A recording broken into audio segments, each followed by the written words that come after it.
E eu tenho feito meu devocional no livro de Romanos e ontem eu terminei o capítulo 11 e é um texto bastante conhecido. Eu gostaria muito de compartilhar com vocês aqui algo que eu estava pensando, algo que o Senhor ministrou no meu coração a respeito desse texto.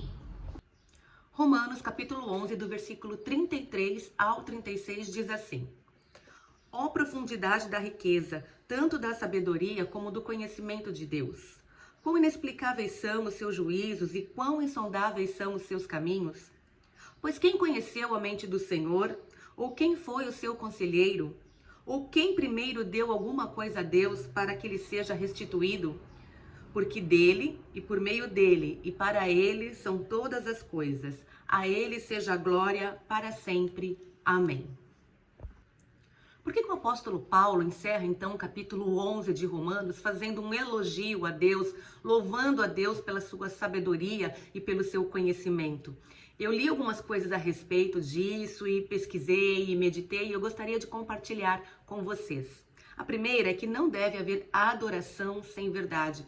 Esse texto que eu li aqui para vocês, na verdade, é Paulo citando o Velho Testamento, o Antigo Testamento e também alguns textos do Novo, como, por exemplo, Isaías, Jó, 1 Coríntios, Colossenses. Então, nós vemos que para haver uma verdadeira adoração tem que haver verdade.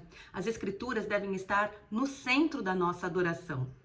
Outro ponto muito importante, esse ponto é uma chamada de atenção para nós que estudamos teologia, que produzimos teologia, que ensinamos e estudamos a Bíblia, a palavra de Deus, é que não deve haver estudo sem adoração. Se nós observarmos os capítulos 9, 10 e 11 de Romanos, nós vemos que Paulo ele traz uma sequência de ensinos doutrinários que são complexos e bastante profundos. E qual é então a resposta de Paulo aqui no final de tudo isso? É louvar a Deus. Ele usa essa verdade toda que ele apresenta para ver e adorar ao Senhor. Por isso que o estudo bíblico e o estudo teológico jamais deve estar separado de uma vida de adoração e devoção. A teologia, na verdade, deve nos colocar de joelhos, diante desse Deus tão magnífico e poderoso.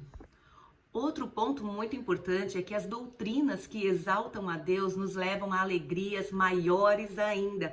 Por quê? Porque nós podemos enxergar a soberania de Deus e a sua misericórdia em nos eleger como seu povo, e isso deve nos levar a adorá-lo ainda mais e nos alegrarmos e nos satisfazermos na presença deste Deus.